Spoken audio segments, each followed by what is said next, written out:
This is Fresh Air. I'm Terry Gross. I'm grateful to say that Salman Rushdie is my guest because I love his new memoir and because I'm grateful that he's alive. Even the doctors didn't think he'd survive after he was stabbed over and over 2 years ago. The attack was shocking. It had been 33 and a half years since Iran's Ayatollah Khomeini had issued a fatwa, a religious ruling, calling for Rushdie's death. To the Ayatollah, it was a righteous way to punish Rushdie for having written the 1988 novel The Satanic Verses, which to the Ayatollah was blasphemous in its treatment of Islam and the Prophet Muhammad. Rushdie grew up in India in a secular Muslim family. He has never been religious. At the time of the fatwa, Rushdie had been living in London for a long time. The fatwa was an invitation to would-be assassins. Faced with this threat, Rushdie was surrounded by security and stayed out of public view for years. Eventually, Rushdie reclaimed his life. So why all these years later was he attacked, and why by a 24-year-old man who wasn't even born when the fatwa was issued? These are some of the questions Rushdie asks himself in his new memoir, Knife, Meditations After an Attempted Murder. He writes about the attack, the damage to his body, and more existential questions about facing death and finding his identity in an altered body and state of mind. As he describes in the book, he was attacked on stage at the Amphitheater of the Chautauqua Institution in upstate New York, known for its events with thoughtful guest speakers. This event was about keeping writers safe from harm. Just after Rushdie got seated on stage, his assailant came at him. What happened was horrifying. As he describes it in his book, Rushdie put up his left hand in defense. The assailant stabbed that hand, severing all the tendons and most of the nerves. Then the knife plunged into Rushdie's cheek. There were 2 deep wounds in his neck, several down the center of his chest, 2 more on the lower right side, and a cut on his upper right thigh. The stab wound in his eye left it permanently blinded. Rushdie says that after finally escaping the narrative of the writer with the death sentence hanging over him, he fears he's now known as the writer who got knifed. But his memoir, Knife, is a book he says he had to write before he could write anything else. Salman Rushdie, welcome to Fresh Air. I'm so grateful to have you here and grateful that you're well enough to do this and alive. Well, you and me both. Yes. So I want to be sensitive to any ongoing PTSD symptoms you have. So if I ask anything that's too triggering in any way, I hope you'll let me know. How are you feeling now? I'm not too bad, thank you. I think this army of specialists who had to examine various bits of me have all signed off. So they've declared me to be healed. So I'd like you to kind of read the whole book out loud because sentence by sentence it's so good. But I'd rather interview you right now. But I would like to start with a reading from page 6. And at this point in the book, you're on stage at the Chautauqua Institution in the amphitheater, and you've just gotten seated. I remember raising a hand to acknowledge the applause. Then in the corner of my right eye, the last thing my right eye would ever see, I saw the man in black running towards me down the right-hand side of the seating area. Black clothes, black face mask. He was coming in hard and low, a squat missile. I got to my feet and watched him come. I didn't try to run. I was transfixed.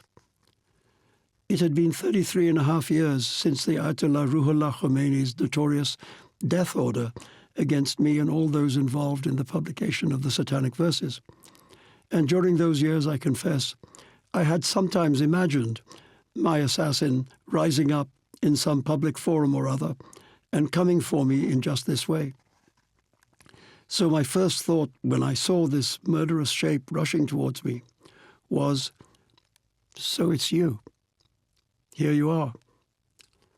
It is said that Henry James's last words were, so it has come at last, the distinguished thing. Death was coming at me too, but it didn't strike me as distinguished. It struck me as anachronistic. This was my second thought. Why now? Really? It's been so long. Why now after all these years? Surely the world had moved on, and that subject was closed. Yet here, approaching fast, was a sort of time traveler, a murderous ghost from the past. Thank you for reading that. That's Salman Rushdie reading from his new memoir, Knife. You write that you didn't try to run, that you were transfixed, and you wonder why you didn't fight back. You wonder why you didn't try to run. I mean, he attacked you for 27 seconds, and once he stabbed your hand, you were probably in shock. And then he just kept stabbing. Well, like, what do you think you could have done? I mean, probably nothing, but I just felt like a bit of a fool to just stand there, as I said in the book, like a piñata, and let him just slash away. I mean, as everybody, starting with my family, have pointed out to me, he was 24 with a knife, and I was 75 without one. And there isn't a whole lot I could have done. So I guess I'm just beating myself up unfairly. Also, he had this planned. He knew what he was doing. You had no idea this was coming. And it took me completely by surprise, and everything happened very fast. You did imagine similar scenarios over the years because there was a death sentence on your head for so long. Yeah, but I'd kind of stopped imagining them, you know? Mm-hmm. I mean, I'd been living in New York City for close to 24 years. And during that time, I'd done, hundreds of literary events, readings, lectures, festivals, etc. And there had never been the faintest trace of a problem. So I'd kind of told myself that time had gone. But sadly, I was wrong. So on stage, as you were getting stabbed and after, you thought you were dying, but you say that it was very matter of fact. You didn't feel dramatic or particularly awful, just that you would probably die. There was no tunnel of white light, nothing supernatural about it, but you describe it as an intensely physical sensation. I have often wondered, it always seems people know when they're dying, or they often know when they're dying. How did you, obviously you didn't die, but that was only because of a tremendous amount of intervention, and your body didn't know that it was going to receive all that intervention in just the nick of time. How did you know you were dying? Well, first of all, I was lying in an enormous amount of blood. It's quite shocking, sort of lake of blood spreading out around me, and growing. I could see it growing as I looked, and I thought, well, that's really a lot of blood, and it probably means that I don't have very long to go, And it really, at the time, the first feeling was like that. It was kind of completely emotionally neutral. The second feeling was actually not emotionally neutral. It was a feeling of loneliness. Feeling of loneliness because of dying far away from everybody I loved and who loved me. Dying in the company of strangers. That was what was going through my mind.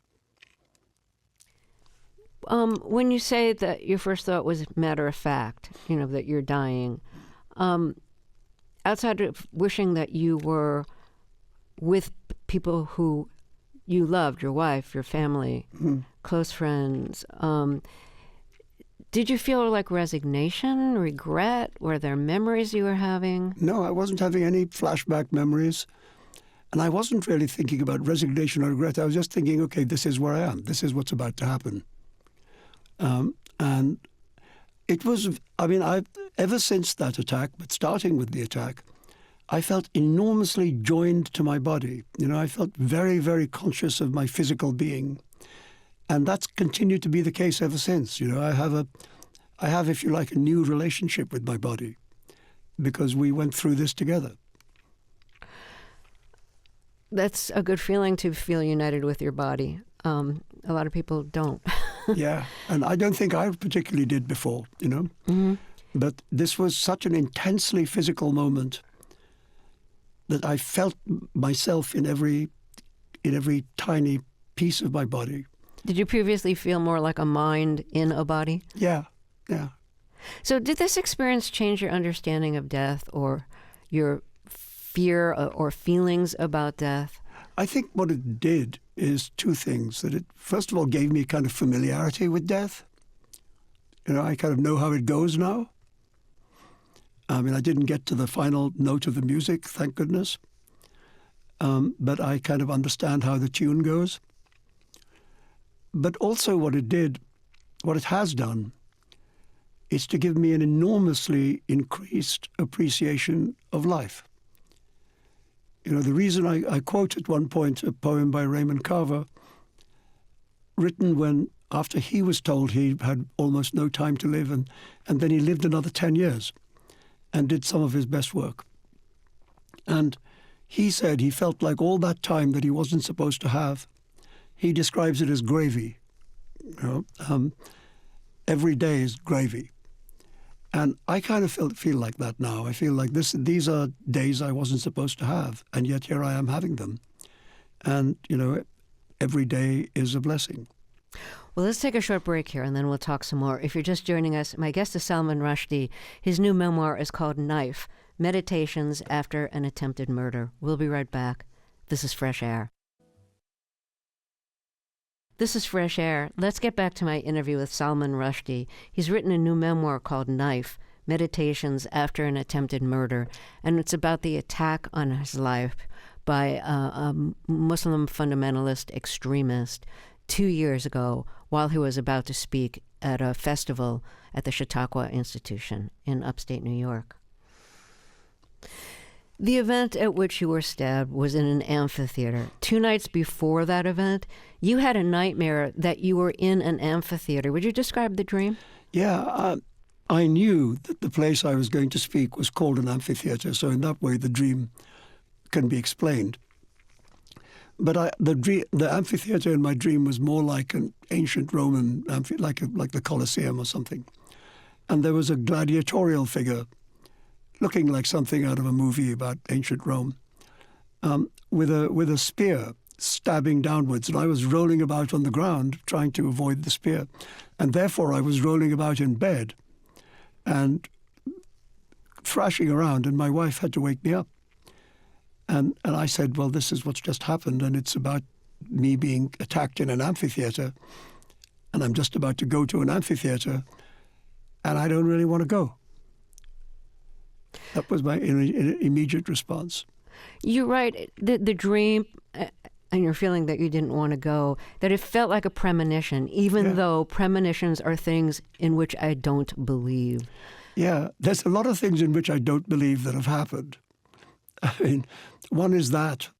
I also don't believe in miracles. But everybody I know has described my survival as a miracle, so I kind of maybe have to rethink. Well, let's start with premonitions. Do you believe in premonitions now? Well, Do you believe that was a premonition? With hindsight, yes, but I'm not sure that hindsight is the best way to judge these things. I mean, it certainly felt very vivid and very actual and very scary.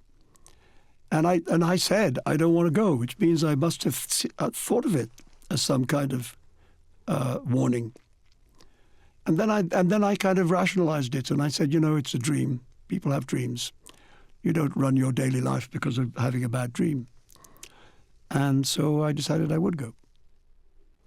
So you don't believe in miracles, or you didn't believe in miracles, but you write that when you were attacked, you wanted to believe that a miracle could happen in the life of someone who didn't believe in miracles. Yeah. So what are your thoughts about miracles now? Well, I think I seem to have been the beneficiary of one, because I don't know whether it's like a supernatural miracle or a medical miracle. What I know is that many of the doctors who I have been involved with in the last year and a half are not only surprised that I survived, which they are, but they're surprised that I have recovered to the degree that I have, which they say is very, very unexpected. Just to give one example, the repair of my left hand, the kind of hand specialist here in New York who I had to see from time to time said, you have to understand that what has happened to your hand is a miracle. You've got movement back that would not be expected given the scale of the injuries. So, yeah, miracles are all around me, it seems. You're a lifelong atheist, and I'm sure a lot of people are wondering if you turned to prayer when you were close to death, when you were getting stabbed. I did not. I'm wondering if that thought even would have occurred to you. Did not occur to me. You want to say anything in addition to that? No, I just thought, who would I be praying to? You know, if I'd ever thought there was anybody to pray to, I would have been praying long before. But it didn't suddenly occur to me that there was somebody with a white beard up there in the sky.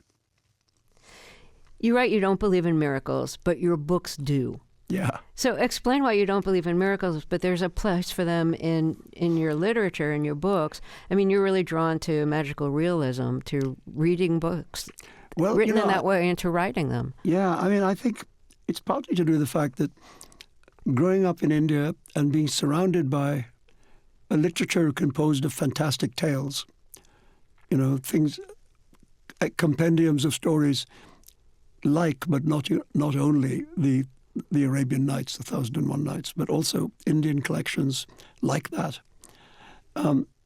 You grow up with a sense of literature as being a place of amazing things. And I came to believe that two things. One was that kind of writing, the fabulism, was in some ways a better way of getting to the heart of human nature than what gets called realism. And the second thing was that the world has gone crazy, you know. And realism seems to me often to be inadequate to describe the surrealism of the world. And so my writing goes in that direction. Do you see religious texts, you know, whether Jewish, Christian, Islam, do you see religious texts as being similar to magical realism? Well, I mean, I have to say I really like the Old Testament because it's full of good stories. Mm-hmm. And many of them are completely made up. You know, the book of Job is fairly well established to be a work of fiction. I like the New Testament too, but I like the richness of the stories in the Old Testament. And I do think that these ancient texts are very useful to, whether you're religious or not, as a way of understanding how people have tried to tell themselves the story of themselves. You know, I mean, that's one of the functions that religion has had since ancient times. It's been a way in which we've tried to explain two questions. The question of origins, you know, how did we get here? How did here get here? And secondly, the question of ethics. Now that we're here, how shall we live? What is good and what is bad? What is right action? What is wrong action? And religions have been, all over the world, have been attempts to deal with those questions. And so that's interesting. Of course, that's interesting. It sounds like you know a lot about the great religious texts. I know enough, yeah. I mean, like most atheists, I'm obsessed with it. And you say, like, you have nothing against religion, like you're not religious. You're just against religion when religion does harm. And it certainly has done harm to you. Yeah, I'm against a kind of politicized version of religion, whatever the religion might be. Or a warlike version. Or a warlike version, yeah. I mean, and it's irrespective of what particular theology we might be talking about. So moving on down the list of things that you didn't believe in or don't believe in that you've actually done. You don't believe in writing as therapy, but you knew you had to write this new memoir about the stabbing and its aftermath before you could write anything else. You had to write about what happened. So why was it so essential that you write about this? And do you think that it was therapeutic, even though you don't believe in writing as therapy? Well, initially I didn't want to write about it. And then when I got to the point where I was well enough to sit at a desk and consider writing something, I looked at the notes I had made before the attack about ideas for what I might write in the aftermath of my novel Victory City, which I'd just finished. And the notes all just looked stupid. I just thought, this is all silliness. You know, for me to try and write one of these stories right now, people would think, what's he doing? You know, he's just not paying attention to the most obvious thing in the room. And I remember, you know, one of the things I've said often to students is only write the books you can't avoid writing. If there's some way you can avoid writing a book, then don't write it. There are plenty of books already. And I think this became for me, in an unusual way, a book that I couldn't avoid writing. I had to do it in order to deal with it and in order to be free to do other things. Whether it was therapy, I don't describe it exactly as that, but what it was that it changed my relationship to the event. That's to say, instead of just being the person who got stabbed, I now see myself as the person who wrote a book about getting stabbed. And so it feels like it's back in my own authorial space, and I feel more in charge of it, and that feels good. Instead of being a victim, you're controlling the story? Yeah. Well, let's take a short break here again, and then we'll talk some more. If you're just joining us, my guest is Salman Rushdie. His new memoir is called Knife, Meditations After an Attempted Murder. We'll be right back. I'm Terry Gross, and this is Fresh Air. This is Fresh Air. I'm Terry Gross. Let's get back to my interview with Salman Rushdie. 2 years ago, he was nearly killed at a festival about keeping writers safe from harm. He had just come on stage when an assailant ran onto the stage, came at him with a knife, and kept stabbing Rushdie for 27 seconds. There was so much damage and blood loss, it's remarkable he survived. It had been over 33 years since Iran's Ayatollah Khomeini had issued a fatwa, a religious ruling, calling for Rushdie's death as a righteous punishment for having written the novel The Satanic Verses, which the Ayatollah considered blasphemous. Rushdie's attacker is a Muslim extremist who wasn't even born when the fatwa was issued. Salman Rushdie's new memoir is called Knife, Meditations After an Attempted Murder.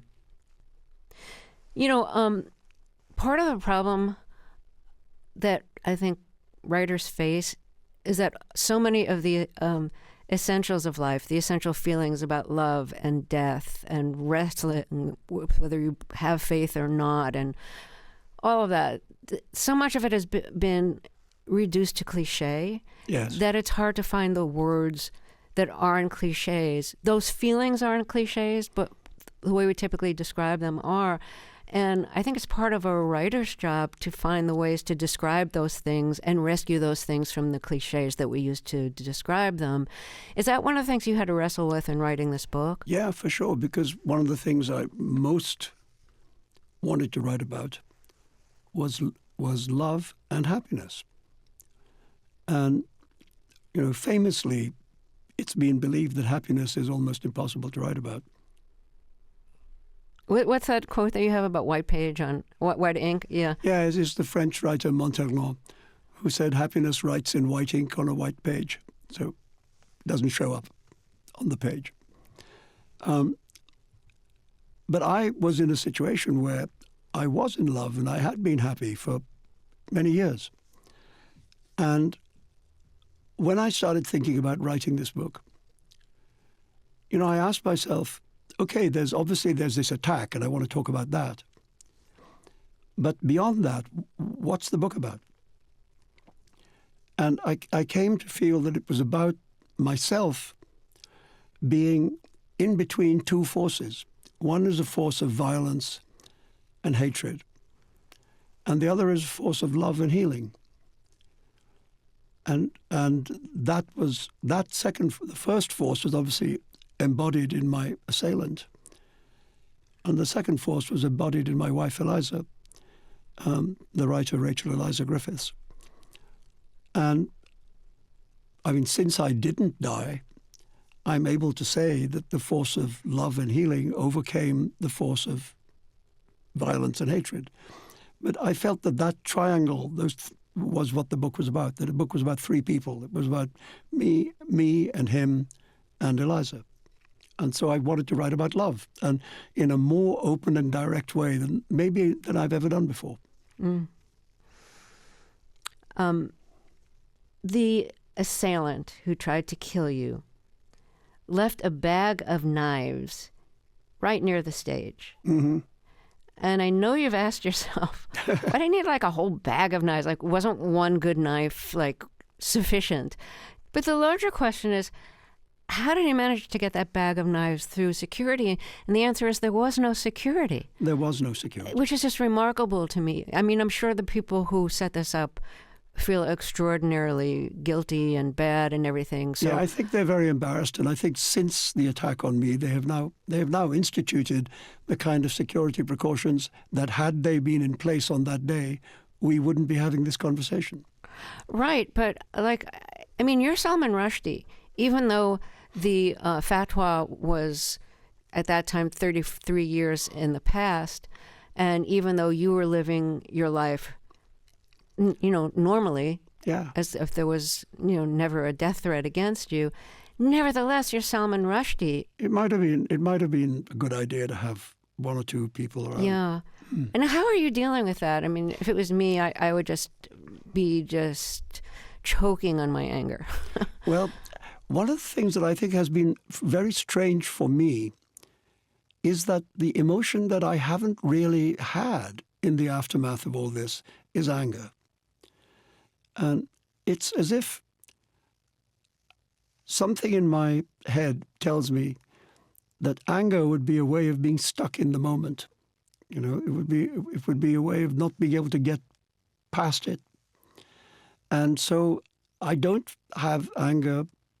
I mean, I guess if somewhere deep down I am pretty furious with various people, notably the gentleman with the knife. But it doesn't seem productive to me to linger on anger. And I think what happened in Chautauqua is that, it's a very innocent kind of place. It's green and leafy and sweet and with an older retiree kind of residence in the neighborhood. And the people who come tend to be older as well, and liberal and steeped in a long tradition of openness and discussion. And I just don't think they ever thought that something like this could happen on their turf. All right, we need to take another short break here, so let me reintroduce you. If you're just joining us, my guest is Salman Rushdie, and his new memoir is called Knife, Meditations After an Attempted Murder. We'll be right back. This is Fresh Air. This is Fresh Air. Let's get back to my interview with Salman Rushdie. His new memoir is called Knife, Meditations After an Attempted Murder. You asked the question in the book, when you're given a second opportunity at life, as you were, how do you use it? So I want to ask you, what did you want to stay the same from your life, and what did you want to change? And did those ideas change as time went by and as you healed more and more from the wounds? Well, initially I was very worried about being able to resume anything like an ordinary life. And I had to find out a lot. I had to talk to security experts and so on. I mean, at the moment, my view is that side of things is not that big of a problem. I do have some security concerns, and I do have ways of handling that. But the bigger question is the one you ask about how now to live, And what I think is I actually quite like the life I had, and I just like more of it, please. And if I'm given this extra lease of life, the thing is to live it as intensely and richly as you can. Treat each day as a miracle, if you like, and as a thing to be relished. And to, as an artist, as a writer, to just try and plunge your hands even more deeply into the matter of life and try and bring out good stories. All I ever wanted to do, Terry, was to write stories. And if I've got a few more years left to write a few more good stories, then that'll do for me. Do you feel like you have nothing left to lose? Oh yeah, I'm not. What are they going to do? They've already done everything they could do. My view is I'm just here doing my stuff, and I'm too old to be bothered with what other people think of it. Can I talk to you a little bit about pain? You must have been plenty of it after so many parts of your body getting stabbed, your eye, your neck, your chest, your cheek, your liver was damaged, your intestine, you needed to get some of it removed. You were blind in one eye and remain so. So the pain must have been pretty intense. I'm sure you were on painkillers, and I think you wanted to get off of them pretty quickly. What was your approach to dealing with pain? And the pain was so spread out in different parts of your body. You can't just like ignore your arm or your foot. It's like it's all over. What is strange is that at the moment of the attack, people around me who were afterwards quoted in the media said that I was screaming with pain, and talking about the pain in different parts of my body, like my hand. I myself, I don't know, I was in some kind of shock, I think, because I have no actual memory of doing that, and no real memory of pain at the moment of the attack. And I think that's some kind of trauma issue, that overwhelming shock can get in the way of one's perception of pain.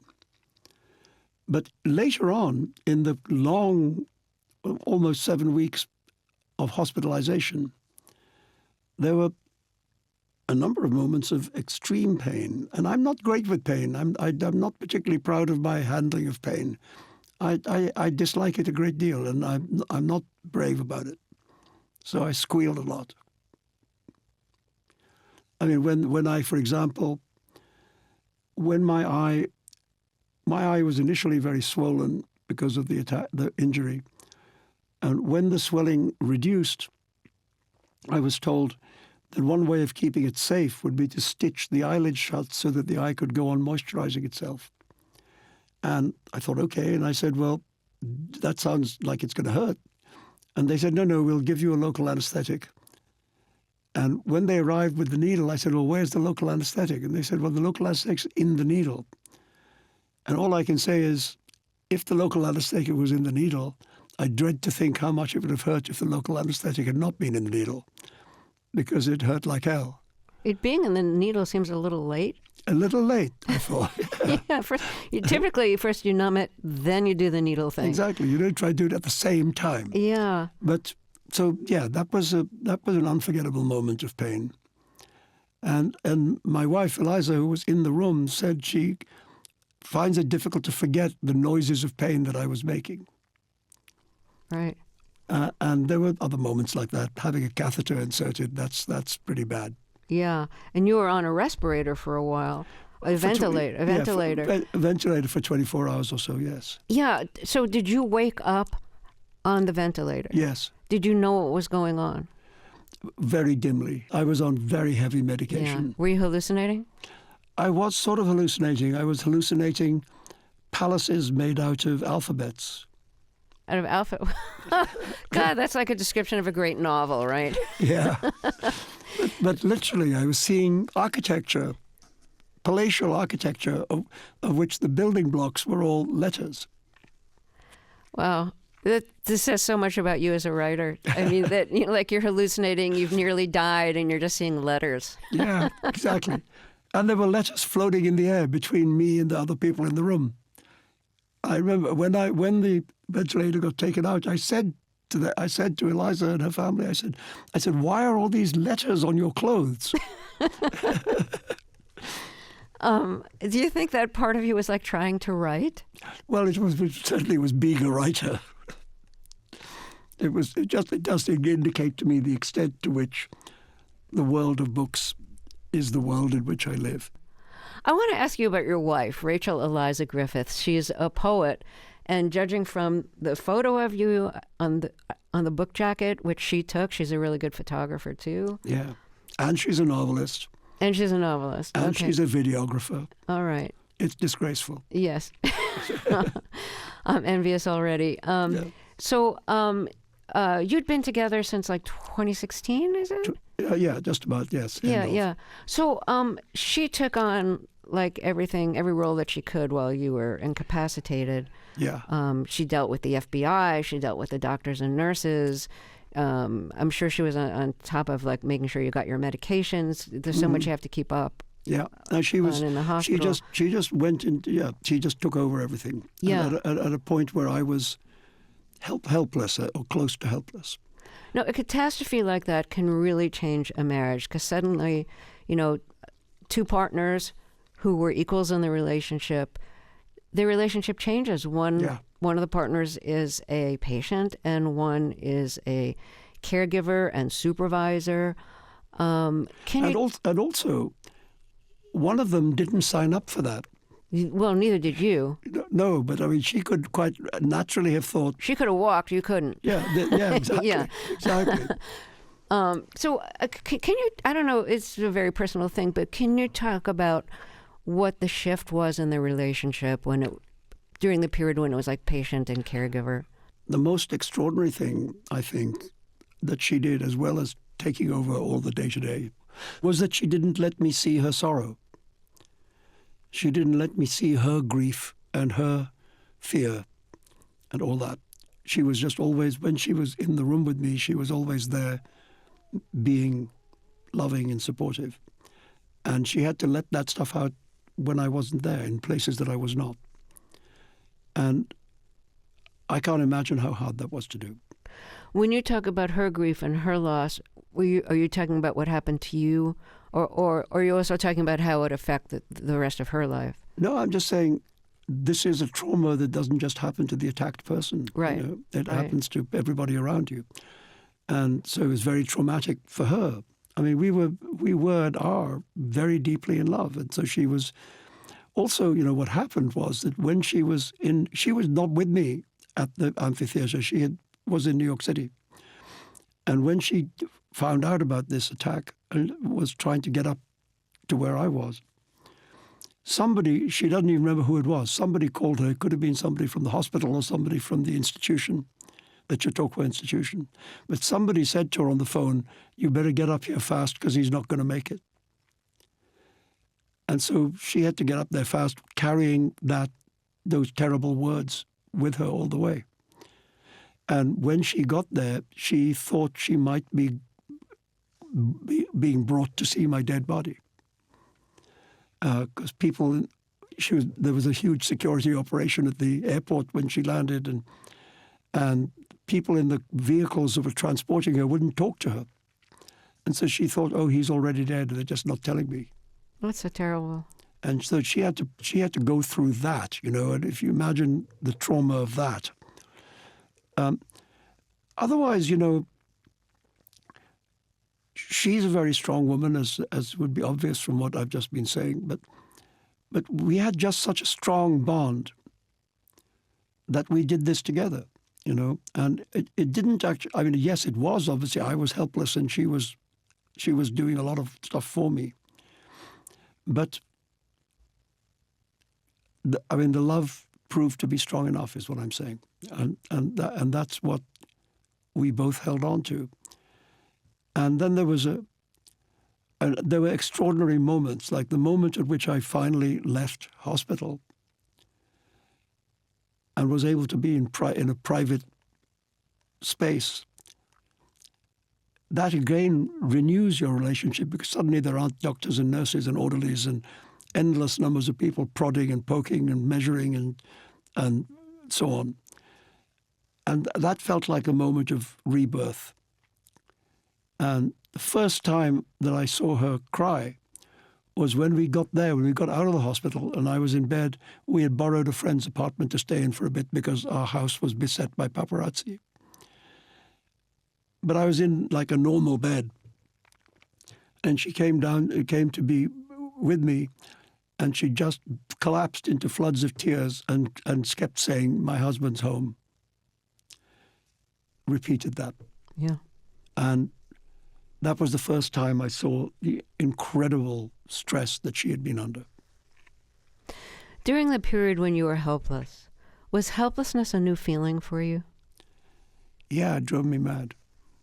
Talk about that some more, about how you cope with feeling helpless. I don't like it. You know, it's against my nature. And so I think I was a pretty good patient most of the time. But some of the times maybe I wasn't, because I wanted things to go faster than they were going.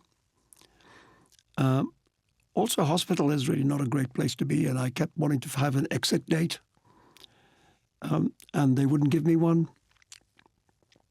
And then they did give me one, and then I got excited about that. And then they said, "No, your things have not come back to normal enough. You've got to stay longer."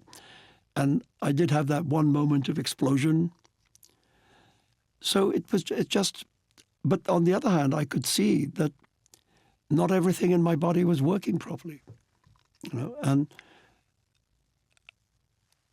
particularly in the rehab hospital, I was doing a lot of physical therapy.